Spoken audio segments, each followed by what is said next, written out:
Throwing Wei Wuxian and Mo Xuányŭ together. Backstory. Mo Xuányŭ sacrifices his soul to summon Wei Wuxian to extract revenge for those who made him suffer. Mo Xuányŭ is noted by Wei Wuxian to have an attractive, graceful face with upturned lips, though his body stands a few centimeters shorter than Wei Wuxian's did in his original body. Mo Xuányŭ often painted his face white and rouged his cheeks, giving him the appearance of a hanged ghost. It's rare to find a fan art image of them both together, so I was happy to take on the challenge. Mo Xuányŭ has cuts on his arms, and I didn't realise I'd painted them so realistically, and that they may therefore be triggering, so I'll explain them. Mo Xuányŭ's arms reflect his mental state, and leaving them out would be to deny his pain. In the story, each mark on his arm represents a person he wished vengeance upon. The marks disappeared one by one once his wish was fulfilled. Wei Wuxian also has a scar on his chest from when he heroically saved a lady, and Lan Wangji gave himself the same scar when he was grieving. Every scar has its own story to tell. Some scars are more deep than what you see on their skin.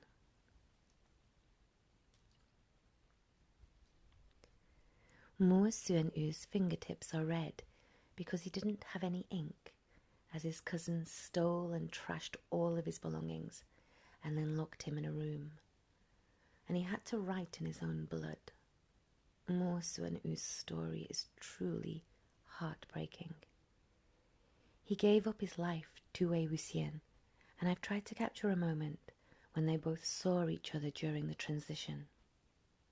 I like to think that they liked what they saw in each other, and that Mo Xuányŭ would have been content with the knowledge that his body got to spend every day with Lan Xuányŭ. In MDZS, Mo Xuányŭ is noted as being a cut sleeve.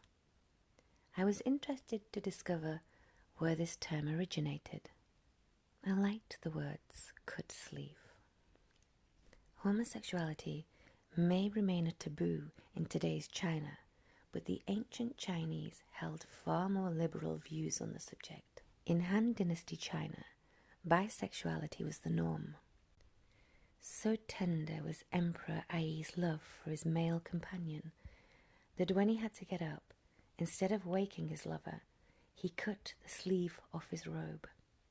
In the last years BCE, Emperor Ai was enjoying a daytime nap. He was in his palace, hundreds of miles inland, wearing a traditional long-sleeved robe. Lying on one of his sleeves was a young man in his 20s, Dong Xian, also asleep. So tender was the emperor's love for this man that when he had to get up, instead of waking his lover, he cut off the sleeve of his robe. This story of the cut sleeve spread throughout the court, leading the emperor's courtiers to cut off one of their own sleeves as tribute. The tale's influence outlived its time, producing the Chinese term, the passion of the cut sleeve, a euphemism for intimacy between two men. But what is it? What is it that drives women, definitely myself included, crazy while watching two men madly in love? Why does the genre of BL, boys love, appeal to so many women? Let's be brutally honest, and you know that I am with you. Most of the time, it's two very attractive guys, so if you like guys, it's a huge plus. Sometimes one or both characters will take this long journey in which they become more and more vulnerable with each other and more intimate, gradually taking risks to show how they feel. This is done to the extreme in the Untamed, where a slight smile is enough to make our hearts race with absolute delight. We are creatures who are easy to please. We are delighted when we are faced with men who actually show emotions, talking about feelings and being affectionate. Usually the main character has some female lead characteristics. This doesn't mean that he's effeminate, but he usually is the one to be protected, the one that the public is going to empathise with. Him not being a girl, I think, makes it easier for female fans to relate to, because it's only based on personality and without having the barrier of I can't see myself in her because she's tall, blonde, rich, etc. The things we're not. Also, and this is quite important, they're equal most of the time. I don't know how to put this, but in a lot of shows it seems that the females are made of glass and the males have to walk on eggshells. Well, the female has to endure everything he does because that's how they are. Even when they do something wrong to each other, it seems like they're on a level playing field, and we don't have to be sorry or excuse one character just because of their gender. And for a lot of content of the BL genre, there's a period of time while one lead is trying to win over the other, and the shows do it based on friendships, and it seems organic. However, when the lead is female, the show can sometimes focus on the things that he does in order to get her attention, and not so much on their friendship and what they have in common, etc. The only time when I see this happening for straight couples is when she isn't conventionally attractive. So they're friends for the longest time until he realizes she's actually the one. With BL, sometimes one or more character will take this long journey in which they become more and more vulnerable with each other, more and more intimate, gradually taking more and more risks to show how they feel. I love to see the intimacy blossom and friendship grow. Sometimes romances can be overburdened with rules and norms, but in BL the two characters focus on their commonalities and their true attraction to one another on the basis of having spent time together and knowing the other person's virtues. Isn't that the kind of relationship we all want to be in? Unburdened. I'm going to be quiet now and leave you in peace to watch the rest of the drawing and play some music from my favourite show, The Untamed.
Xuanyu.